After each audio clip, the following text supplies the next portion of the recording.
نحمدہ و نصلی علی رسولہ الکریم اما بعد فاعوذ باللہ من الشیطان الرجیم بسم اللہ الرحمن الرحیم۔ ناظرین کرام، ماہ رمضان المبارک کا یہ بابرکت مہینہ اللہ رب العزت نے زندگی میں ایک مرتبہ پھر دیکھنا نصیب فرمایا ہے، اور اس حالت میں کہ ہمیں روزہ بھی رکھنے کی توفیق دی ہے۔ روزہ ایمان والے پر فرض ہے۔ آیہ مبارکہ کے اندر ارشاد ہوا یا ایھا الذین آمنو، کہ اے ایمان والو، کتب علیکم الصیام،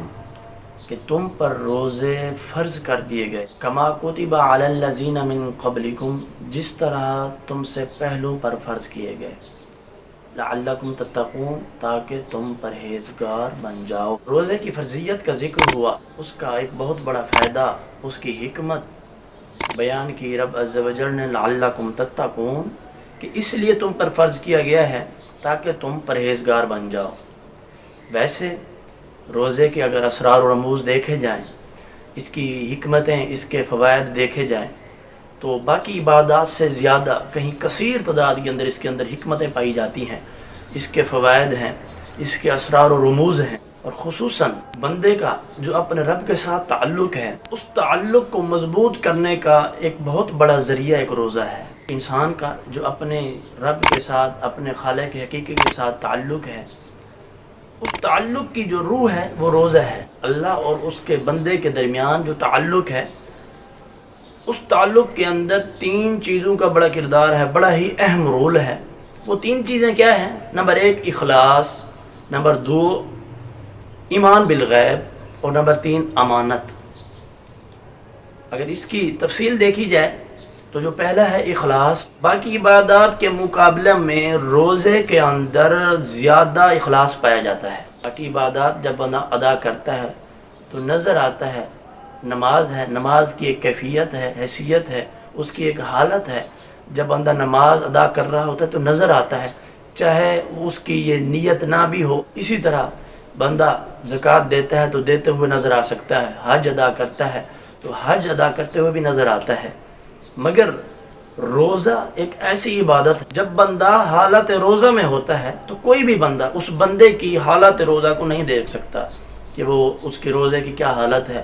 اور آیا کہ یہ روزے کی حالت میں ہے بھی یا نہیں ہے۔ تو اس صورتحال سے اس کے اندر بہت زیادہ خلوص پایا جاتا ہے۔ تو اس بنیاد پر رب عز و جل کے ساتھ جو بندے کا تعلق ہے، اس کو خلوص سے جو پانی ملتا ہے اور خلوص سے وہ تعلق استوار ہوتا ہے، تو یہ حالت روزہ ہے جس میں یہ صفت بہت زیادہ پائی جاتی ہے۔ اور جو دوسری ہے ایمان بالغیب، حالت روزہ میں ایک انسان بند کوٹری میں بند ہے، اسے نہ کوئی دوست دیکھ رہا ہے، نہ اسے کوئی رشتہ دار دیکھ سکتا ہے، اور اس کے ہاں کھانے پینے کی چیزیں بھی موجود ہیں، اور ہر وہ ذریعہ موجود ہے جس کے ساتھ روزہ توڑا جا سکتا ہے، مگر پھر بھی وہ نہ کھاتا ہے، نہ پیتا ہے، نہ ان چیزوں کو استعمال میں لاتا ہے، صرف کس نظریے سے کہ میں اپنے رب کے حکم پر آج پابند ہوں، مجھے کسی نے باندھا نہیں ہے، نہ ہی کسی نے جکڑا ہوا ہے، اور نہ ہی مجھ پر کوئی پہرا دے رہا ہے، مجھے کوئی دیکھ بھی نہیں رہا، پھر بھی میں ان چیزوں سے بچا ہوا ہوں، صرف اور صرف اس بات پر کہ میں تو رب کو نہیں دیکھ سکتا، مگر میرا یہ ایمان ہے، میرا یہ عقیدہ ہے، میرا یہ نظریہ ہے کہ اللہ رب العزت کی ذات مجھے دیکھ رہی ہے، کہ واقعی میں بغیر دیکھے اپنے رب کو موجود سمجھتا ہوں، اور میں اپنے آپ کو اس سے کسی بھی صورت میں ہرگز نہیں چھپا سکتا۔ تیسری چیز امانت۔ حالت روزہ میں انسان پوری طرح امانت داری کا ثبوت دیتا ہے۔ اگر وہ خیانت کرنا بھی چاہے تو اسے کئی ایسے مواقع ملتے ہیں، مثلا کہیں چھپ کر کھا لے، کسی سے اوجھل ہو کر کوئی چیز پی لے، جو مفطرات صوم ہیں ان میں سے کسی کو استعمال کر لے۔ لیکن جب وہ ایسا نہیں کرتا تو یقیناً بندہ اپنے آپ کو